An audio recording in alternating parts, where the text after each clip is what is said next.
Hello everyone. जोहार। आप सभी का करियर मेकर बुंडू के यूट्यूब चैनल पर स्वागत है। आज कल हम लोगों ने देखा था कि इतिहास क्या है और झारखंड को इतिहास में किस किन नामों से जाना जाता था, है ना। तो और हम लोगों ने कल बातचीत करी काफ़ी कि इतिहास क्या है, इतिहास के बारे में हमें झारखंड से क्या क्या मतलब जानकारियाँ मिलती है, किस काल में, किस कालखंड में झारखंड का क्या क्या नाम था, ये सब हम लोगों ने कल देखा था। ठीक है, तो इतिहास हमारा जानते हैं कि हम लोग 3 भागों में इतिहास को बांट करके पढ़ते हैं। एक प्राचीन इतिहास, एक मध्यकालीन इतिहास और एक आधुनिक इतिहास। ठीक है, तो आज हम लोग देखेंगे प्राचीन इतिहास। ठीक है, सॉरी,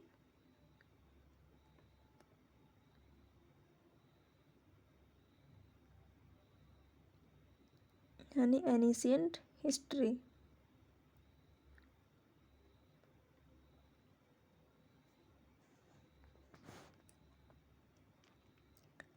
देखिए, प्राचीन इतिहास को भी 3 भागों में बांटा गया था।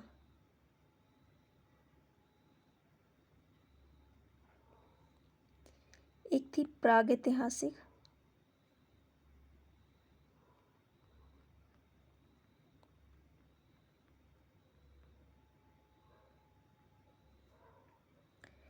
एक थी आद ऐतिहासिक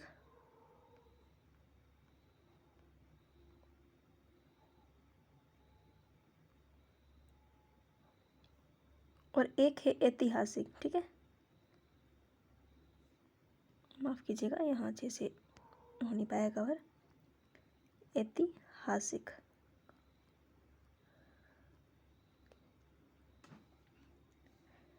इतिहास को हम लोग 3 भागों में बांटते हैं, एक प्राचीन इतिहास, एक मध्यकालीन इतिहास और एक आधुनिक इतिहास। ठीक है, और अधिक से अधिक क्वेश्चन कहाँ से पूछे जाते हैं, तो वो हमारे आधुनिक इतिहास से पूछे जाते हैं, लेकिन हम लोग प्राचीन और मध्यकालीन को भी हम लोग नहीं छोड़ सकते।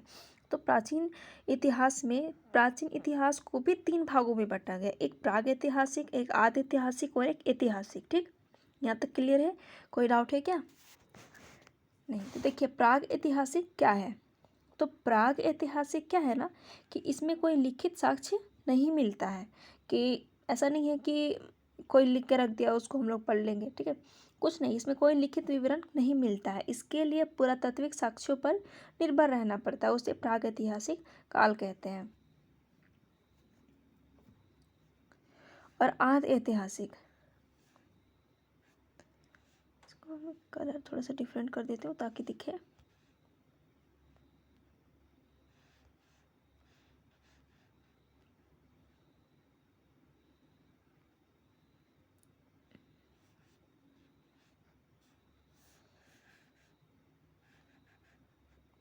ये क्या है, इसका लिखित विवरण नहीं है। इस कालखंड को हम लोग को जानने के लिए क्या करना पड़ेगा कि हम लोग को साक्ष्य पर ही निर्भर रहना पड़ेगा। और आद ऐतिहासिक क्या है, इसकी जो लिपि है ना, अभी तक पढ़ी नहीं जा सकी है, जैसे भाव चित्रात्मक जिसे हम लोग कहते हैं।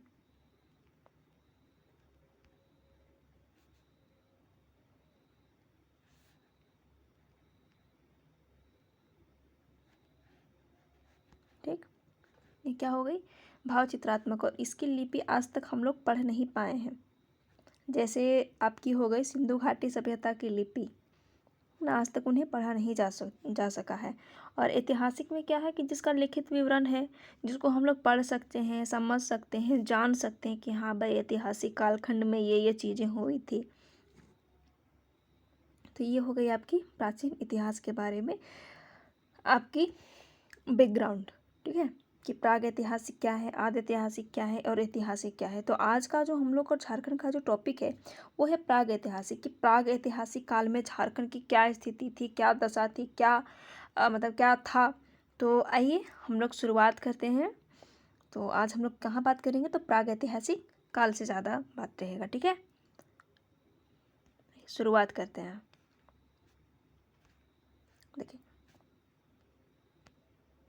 अच्छे से समझिएगा। प्रागैतिहासिक काल में झारखंड वह काल जिसके लिए कोई लिखित साक्ष्य उपलब्ध नहीं है, बल्कि पूर्णतः पुरातात्विक साक्ष्यों पर निर्भर रहना पड़ता है, उसे प्रागैतिहासिक काल कहते हैं। ठीक है। प्रागैतिहासिक काल में भी 3 भाग में इसको बांटते हैं: पुरापाषाण काल, मध्य पाषाण काल और नवपाषाण काल। नवपाषाण काल को भी 3 भागों में बांटा गया है: ताम्रपाषाण, कांस्ययुगीन और लोहयुगीन। अगर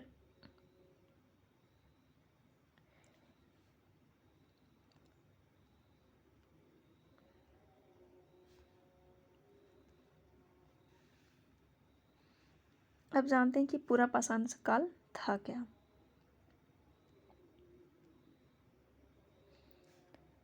देखिए, पुरापाषाण काल, इसका जो कालक्रम था 25 लाख ईसा पूर्व से 10,000 ईसा पूर्व तक माना जाता है। इस काल के लोग आखेटक यानी शिकारी और खाद्य संग्राहक थे।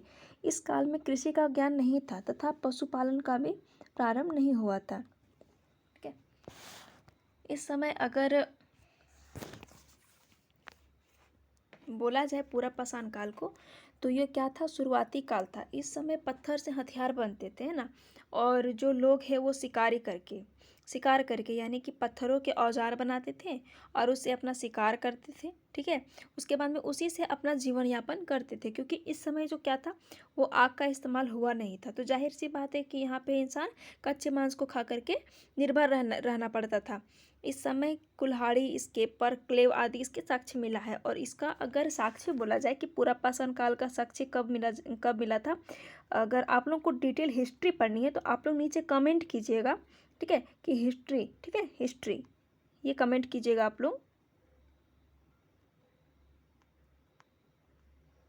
मैं इसकी भी डिटेल जानकारी दूंगी अगर आप लोग हिस्ट्री बोलेंगे तो, क्योंकि जो अभी बीच पे जो एग्ज़ाम आने वाली है ना, उसमें हिस्ट्री का भी देखिएगा ज़्यादा, बहुत ज़्यादा डीपली क्वेश्चन आजकल पूछे जा रहे हैं। तो और जितने भी हिस्ट्री होंगे वो सारे घटना चक्र के होंगे। ठीक है,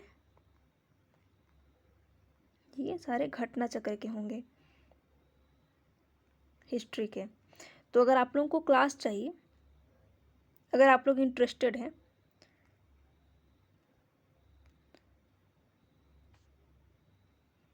तो आप लोग एक बार ज़रूर मैसेज करेंगे। ठीक है, आप लोग ज़रूर मैसेज कीजिएगा कि अगर आप लोगों को क्लास चाहिए तो, क्योंकि ये जो कालक्रम है ना, और नहीं तो फिर आप लोग एक कमेंट कीजिएगा कि इसके बारे में मैं डिटेल जानकारी चाहिए, तो इसका भी एक सेपरेट वीडियो बन जाएगा। ठीक है। तो पुरापाषाण काल क्या था, तो ये शुरुआती काल था। इस समय पत्थर से हथियार बनते थे। ठीक है। देखिए, कुछ कुछ पाषाण, पाषाण का मतलब ही क्या होता है, पत्थर, है ना। ये तो जानते हैं ना कि पाषाण का मतलब क्या होता है, तो उसको पाषाण बोलते हैं हम लोग, पत्थर को बोलते हैं। तो हथियार पत्थर से बनने लगे, खाद्य संग्राहक थे, कृषि का ज्ञान नहीं था, पशुपालन आरंभ हुआ ही नहीं था, और आग की जानकारी तो हुई नहीं। इसकी जानकारी हुई थी, इसकी जानकारी थी, लेकिन इसको उपयोग का ज्ञान नहीं था।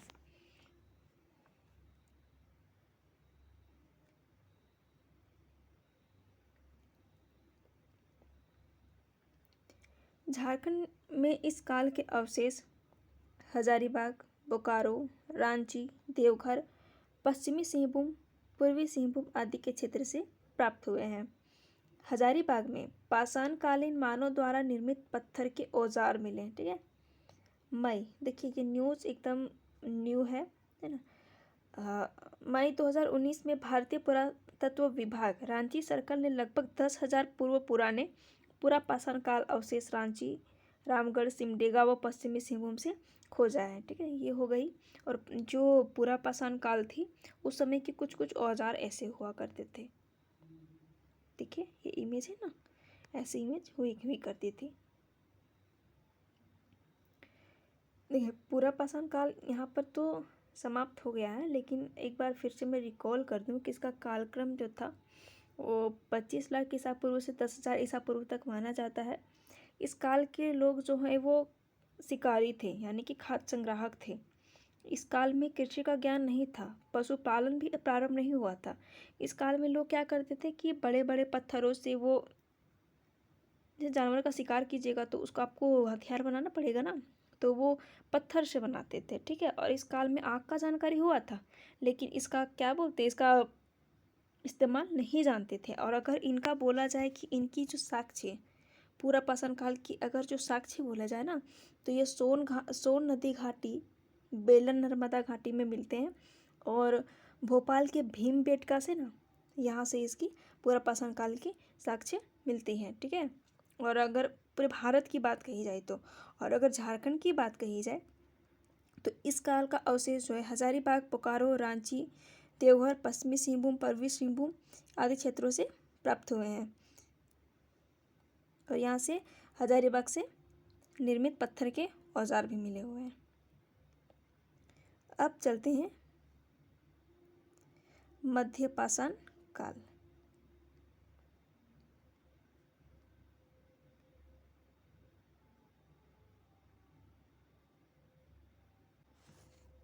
देखिए मध्य पाषाण काल, ठीक है।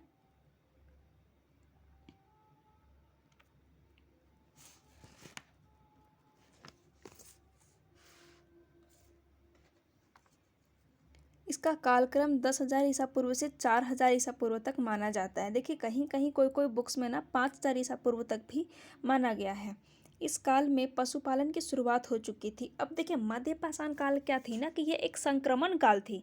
इसमें पूरा पाषाण काल और नव पाषाण काल जो थी, ये इन दोनों के बीच की कड़ी मानी जाती है। यानी कि ये पूरा पाषाण हो गई, ये नव पाषाण हो गई, तो ये मध्य पाषाण काल जो है ना, इसके बीच की संक्रमण मानी जाती थी, ठीक है। मध्य पाषाण काल, इसकी भी कुछ लक्षण दिखाई पड़ते थे और इसके भी कुछ लक्षण दिखाई पड़ते थे, ठीक है। और क्या था कि यहाँ पे पशुपालन का शुरुआत तो हो चुका था, लेकिन इस काल में जो है ना, यानी कि मध्य पाषाण काल में, देखिएगा मध्य पाषाण काल में जो पत्थर के जो बड़े बड़े औजार थे वो अब छोटे छोटे बनने लगे हैं ना। अब उस चीज़ों को धीरे धीरे धीरे धीरे अब समझने लगा था, उपकरण का निर्माण करने लगा था इस समय इंसान। और जो छोटे छोटे उपकरण जो मिले हैं ना इस क्रम के, उन्हें कहा जाता था माइक्रोलिथ। फिट आई राइट,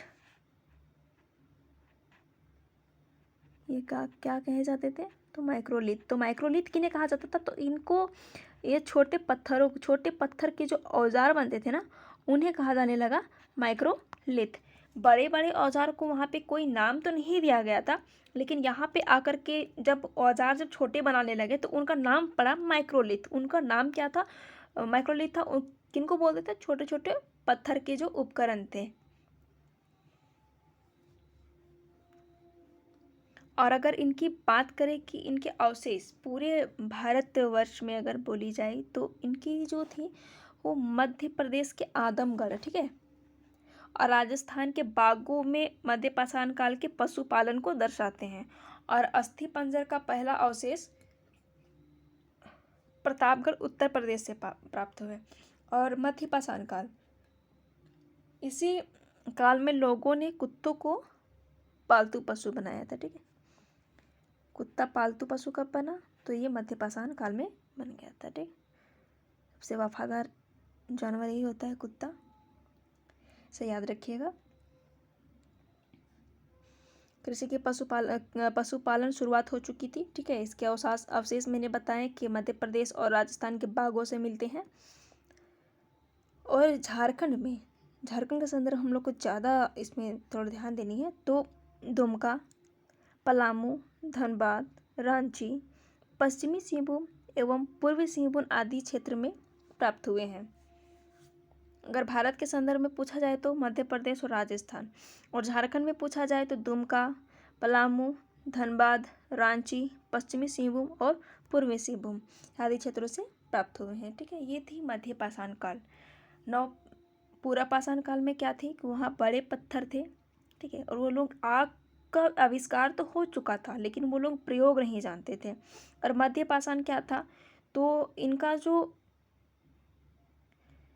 नहीं, इन लोगों ने धीरे धीरे कुछ कुछ ऑब्जर्व करना सीख लिया था इन्होंने। और छोटे छोटे बड़े के हिसाब से थोड़ा छोटे छोटे पत्थर बनने लगे, पशुपालन होने लगी, ठीक। और इन्होंने धीरे धीरे मतलब जंगली जानवरों को अपने पालतू बनाना चालू किया, जिनमें से कुत्ता एक जीता जागता उदाहरण बना है यहाँ का। तो ये तो हो गई पूरा पाषाण और मध्य पाषाण। अब बात करते हैं नवपाषाण काल के बारे में।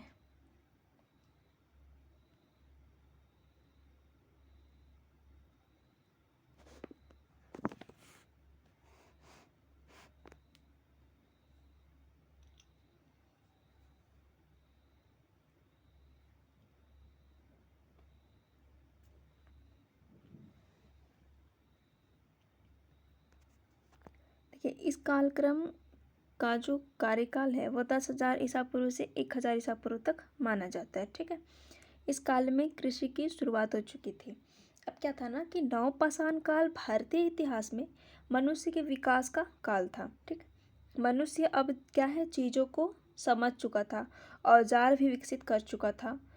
और पूरा पाषाण काल में क्या हुआ थी, आग का खोज हुआ था। ठीक है, और यहाँ पे क्या हुआ, ये लोग आग का उपयोग करना जानने लगे, आग का, इस काल में यानी कि नवपाषाण काल में। और यहाँ पे क्या है, औजार विकसित करने लगा। ठीक है, उसके बाद में ये लोगों का, अब आप आग का विकसित कर चुके हैं, पशुपालन कर रहे हैं, कृषि भी कर रहे हैं, तो ऐसी बात तो नहीं है कि अब हम लोग पूरी निर्भरता जो है वो हमारा कच्चे मांसों पर ही रहेगा। तो ऐसा नहीं था। तो इस काल में क्या हुआ ना कि आखिर तक जो हम लोग जंगल जंगल जो घूमते थे वो सब चीज़ थोड़ी बंद हो गई। उसके बाद में जो जानवर को मार के डायरेक्ट कच्चे खाया जाता था, उस चीज़ का थोड़ा सा कम हुआ यहाँ पर इस काल पे, नवपाषाण काल में। और यहाँ पे अब अब आप कृषि कीजिएगा तो किसी एक समुदाय पे, मान के चलिए हमारी एक घर है और यहाँ हम लोगों ने मान के छोटा सा बाड़ी है और यहाँ हम कृषि कर रहे हैं, यहाँ पे खेती बाड़ी मेरी सब कुछ लगी हुई है। तो ऐसा तो नहीं है कि ये मेरा घर है तो यहाँ से मैं उठ के और दूसरी जगह में बस जाऊँगी अपने घर बाड़ी संसार सब कुछ को छोड़ के। तो इस काल में भी यही हुआ था कि धीरे धीरे लोग साफ़ सफाई करना चालू कर दिए और साफ सुथरा करके जंगलों को छोटे छोटे अपने कृषि के लिए और पशुपालन के लिए जगह को बनाने लगे। ठीक है, उसके बाद में अब कृषि कीजिएगा तो एक जगह आपका आग का भी उपयोग जान गए हैं, कृषि भी कर रहे हैं, पशुपालन भी कर रहे हैं। तो अब क्या हुए कि इंसान का ये जो है ना, ये काल तो इतिहास में इसको विकास के काल बोला जाता है। ठीक है, क्योंकि इसमें मनुष्य का विकास बहुत ज़्यादा तक हो चुका था।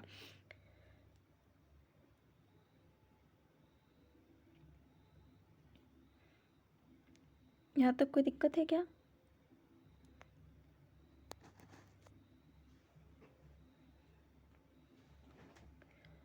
और अगर इसका साक्ष्य बोला जाएगा ना, सॉरी, इसका अगर साक्ष्य बोला जाए तो ये होगा टोनस नदी। ठीक है, टोनस नदी, यूपी। और नवपाषाण काल के प्रथम उपकरण का अगर बात किया जाए कि प्रथम इसका उपकरण कब मिला, तो 1860 में मिली थी। इस बात को थोड़ा सा ध्यान रखिएगा। ठीक है, पहला प्राचीनतम नवपाषाण युगीन बस्ती, इसे एक बार देख लीजिएगा जिसका साक्ष्य कहाँ मिला था, तो नदी, टोनस नदी, उत्तर प्रदेश में। और प्रथम उपकरण कब प्राप्त हुआ इस काल का, तो 1860 में हुई थी। और एक क्वेश्चन है, कुछ कुछ इंपॉर्टेंट थिंग है उन्हें भी आप जरूर नोट डाउन कर लेंगे।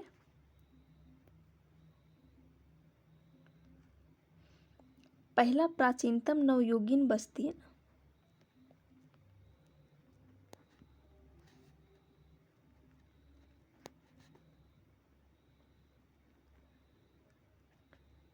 ये पाकिस्तान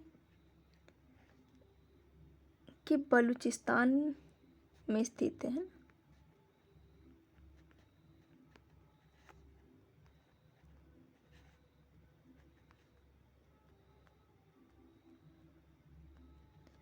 मेहरगढ़ में मिले। ठीक, और मेहरगढ़ से कृषि का भी साक्ष्य मिला है। नवपाषाण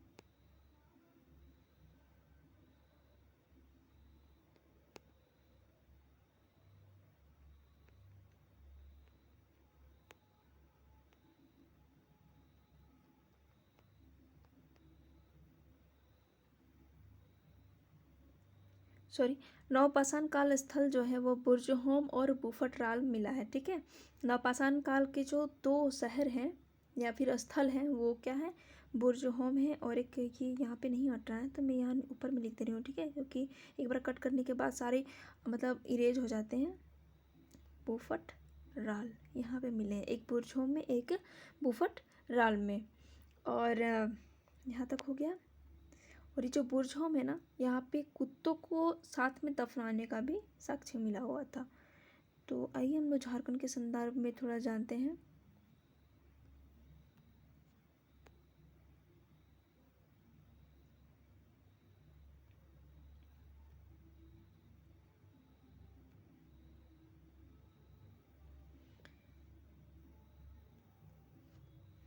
इस काल में आग के उपयोग तथा कुंभ कार्य का प्रारंभ हो चुका था, है ना।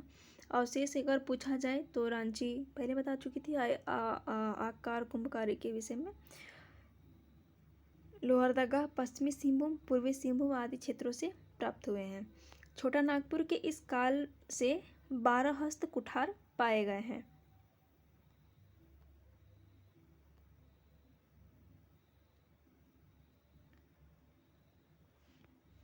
देखिए, ताम्रपाषाण काल, इस कालक्रम 4000 ईसा पूर्व से 1000 ईसा पूर्व तक माना जाता है। यह काल हड़प्पा पूर्व काल, हड़प्पा काल तथा हड़प्पा पश्चात काल तीनों से संबंधित है। ठीक है, ताम्रपाषाण काल पत्थर के साथ साथ तांबे का प्रयोग प्रारंभ होने के काल, इस काल को ताम्रपाषाण काल कहा जाता है। पहले पाषाण काल था। पाषाण का मतलब क्या होता है कि पत्थर। अब पत्थर के साथ साथ क्या प्रयोग होने लगा, तो तांबा। तो मानव द्वारा प्रयोग की गई प्रथम धातु क्या थी, तो वो तांबा थी। और ये क्या हो जाती है, ये आपका इम्पोर्टेंट हो जाता है। ठीक है, कि पहला जो धातु है उसकी खोज मानव द्वारा की गई थी, वो कौन सा धातु था, तो वो क्या था, तांबा था। और इस झारखंड में इस काल का केंद्र जो था वो सिंहभूम था। इस काल में असुर, बिरजिया तथा बिरहोर जनजातियां तांबा गलाने और उससे संबंधित उपकरण बनाने से परिचित थे। यानी कि ये शिल्पी जनजाति के लोग थे, असुर, बिरजिया और बिरहोर, जिनको सॉरी शिल्पी नहीं कहा जा सकता इन्हें, तांबा गलाने का मतलब उपकरण से ये परिचित थे।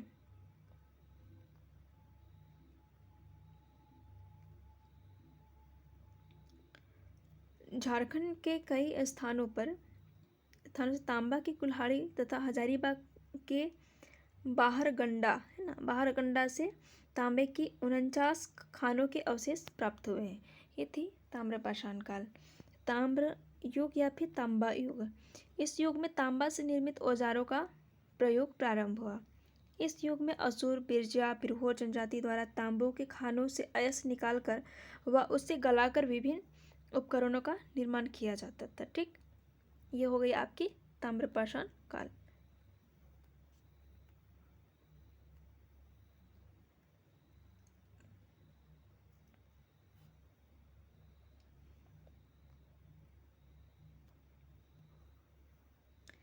अब है कांस्य युग। इस युग में तांबे में टीन मिलाकर कांसा निर्मित किया जाता था। ठीक है, बहुत लोग काफ़ी ये कंफ्यूज हो जाते हैं कि तांबा और टीन को मिलाकर के कांसा बनाया जाता है तो इसको कांस्य युगीन बोला जाता है, तो याद नहीं किया जा कर पाते हैं। तो देखिए एक ट्रिक है, के टी टी। ठीक है, के से क्या हो गया, कांसा, टी से क्या हो गया, तांबा, और टी से क्या हो गया, टीन। तो K is equal to T plus T, है ना, तांबा टीन इज इक्वल टू कांसा, है ना, याद रखिएगा इसे। यहाँ तक कोई दिक्कत।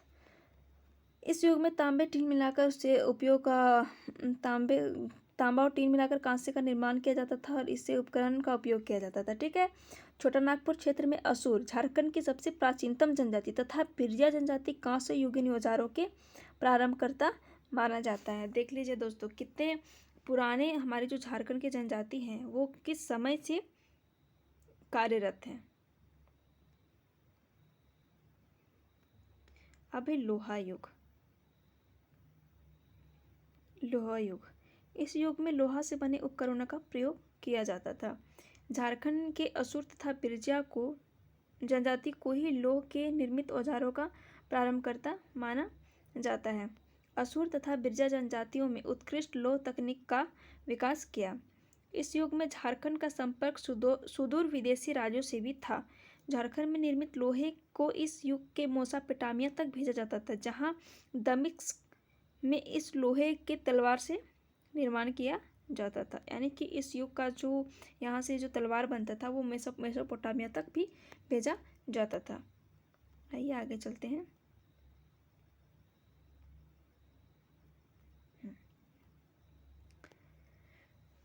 देखिए, अभी जो एग्ज़ाम आने वाले एग्ज़ाम है या फिर जो प्रीवियस एग्ज़ाम हो चुका है, तो उसमें क्या था ना कि उसमें पूछ लिया जाता है कि कौन से स्थल से कौन सा अवशेष प्राप्त हुआ है। तो हजारीबाग का इसको जो है हजारीबाग ज़िला में स्थित है। देखिए ये स्टार मार्क है क्योंकि ये एग्ज़ाम में पूछा जा चुका है। तो इसको से क्या प्राप्त हुआ है, जो कि किस ज़िले में स्थित है, तो वो हजारीबाग में स्थित है। पूर्व बड़े पत्थरों पर आदि मानव द्वारा निर्मित चित्र, खुला सूर्य मंदिर, शैल चित्र दीर्घा, है ना।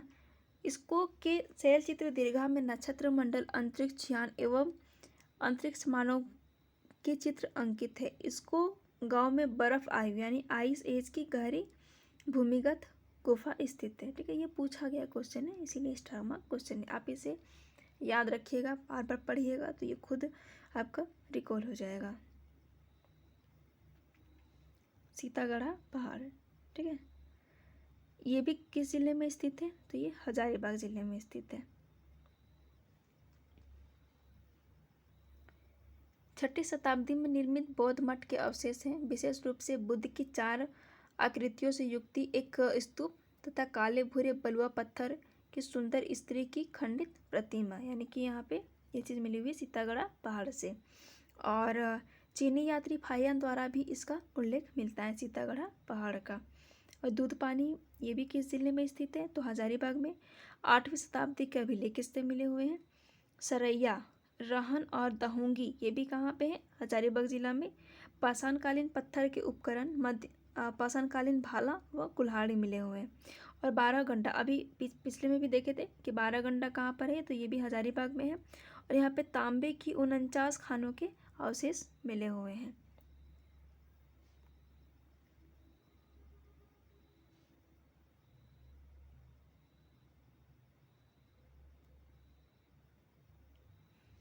और दुमदुमा ये भी कहाँ के ज़िले में है, तो ये हजारीबाग ज़िले में। और यहाँ पे शिवलिंग मिली हुई है। मांडू, बड़कागांव और रजरप्पा, रजरप्पा पता है ना, रजरप्पा को आप लोग कमेंट करके बताइएगा। तो रजरप्पा किन 2 नदियों के संगम में स्थित है और यहाँ पे कौन सी देवी की पूजा की जाती है, ठीक है।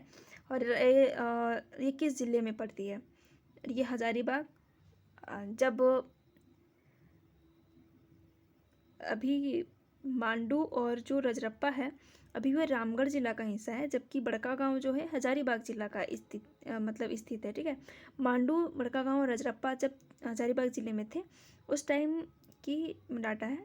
तो पाषाणकालीन मानव द्वारा निर्मित पत्थर के औजार कुल्हाड़ी, बेधनी, बेधक, खुर्ची और तछनी आदि। और हजारीबाग में, तो हजारीबाग जिला में है, गुलाबी बलुआ पत्थर द्वारा निर्मित अष्टदलीय कमल। भवनाथपुर ये कहाँ, एक इस जिले में स्थित है, तो ये गढ़वा में है। आखेट यानी शिकार के चित्र, जिसमें हिरण, भैंसा आदि पशुओं के चित्र हैं। प्राग ऐतिहासिक काल की गुफाएं एवं शैलचित्र भी मिले हैं। पांडु ये कहाँ पे किस जिले में स्थित है, तो ये पलामू में है। 4 पाई वाली पत्थर की चौकी, इसे पटना संग्रहालय में सुरक्षित रखा गया है। देखिए नोट कर लीजिएगा इसे ना। और मिट्टी की दीवार, मिट्टी के कलश व तांबे के औजार। और पलामू किला का किस जिले में स्थित है, तो वो लातेहार में। भगवान बुद्ध की भूमि स्पर्श मुद्रा में एक मूर्ति, पलामू प्रमंडल। ये तीनों पाषाण कालों के औजार मिले यहाँ पर। बारूडी, तो ये किस जिले में है, सिंहभूम में। पाषाणकालीन मृदभान के टुकड़े, पत्थर की हथौड़ी, पक्की मिट्टी के मक्के। और बेनुसागर में बोली जाए तो ये सिंहभूम में है। 7वीं शताब्दी के जैन की मूर्तियाँ।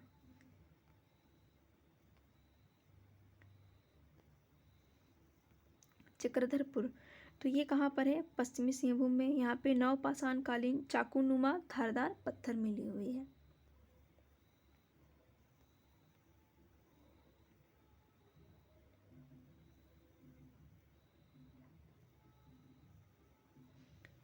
बुरदाही, बुरजू और चाईबासा ये किस जिले में है? तो पूर्वी सिंहभूम में है।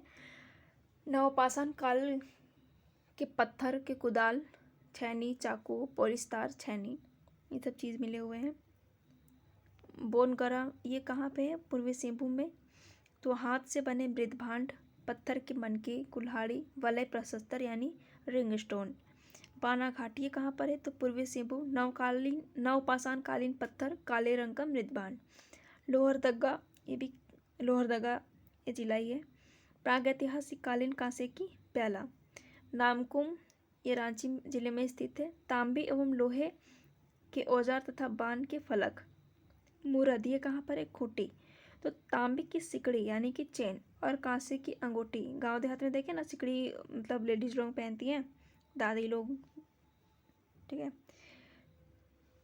तो ये तांबे की सिकड़ी थी और कांसे की अंगूठी। दरगामा ये कहाँ पे किस जिले में स्थित है? तो खूंटी में। ताम्रपाषाण काल के गांव। और झरिया, झरिया बहुत फेमस है, जानते हैं ना। तो ये किस जिले में है? तो धनबाद में है। पूरा पाषाण कालीन पत्थर के कुल्हाड़ी व भाला। लूपगढ़ी तो यहाँ ये कब्रगाह के अवशेष, कब्रगाह के अंदर तांबे के आभूषण व पत्थर के मनके। छोटा नागपुर की पठारी, यहाँ पर आदि मानव के निवास के साक्ष्य मिले हुए हैं, ठीक है। और नवीनतम अवशेष जो क्या है अभी कि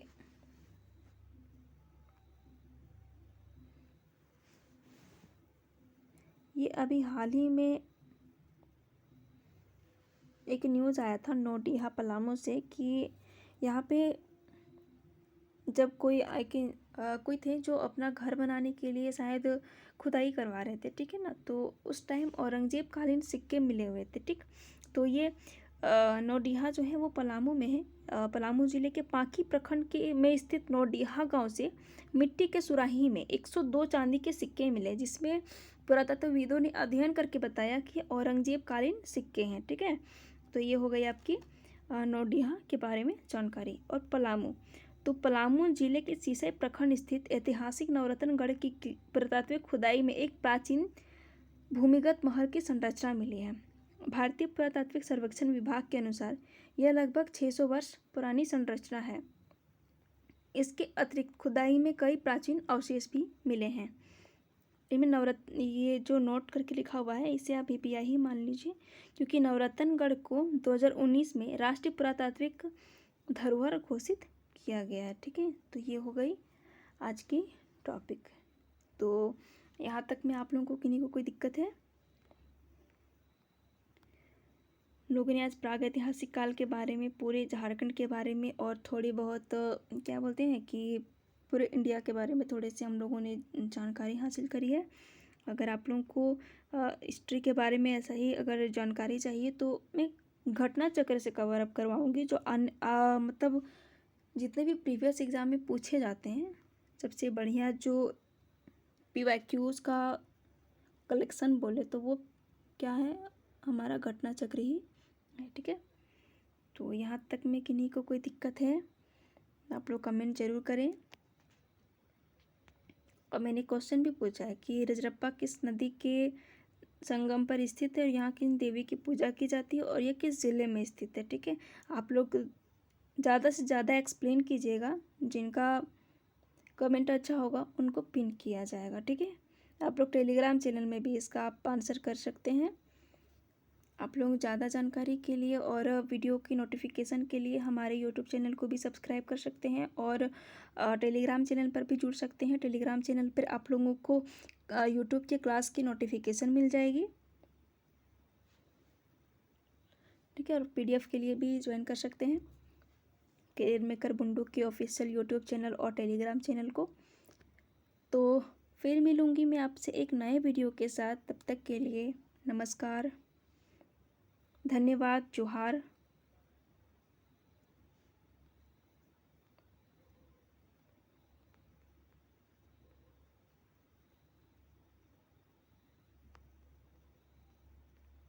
पढ़ते रहिए, ठीक है। हैशटैग ये सीरीज़ का हम लोगों ने नामकरण मतलब नाम है, ठीक है, रीस्टार्ट, ठीक है। बहुत दिन पढ़ने के बाद मन नहीं लगता है ना, तो हैशटैग रीस्टार्ट रीस्टार्ट रीस्टार्ट, ठीक है। Restart restart restart series. फिर मिलूंगी मैं आपसे एक नए वीडियो के साथ, तब तक के लिए पढ़ते रहिए। धन्यवाद और शुभ रात्रि।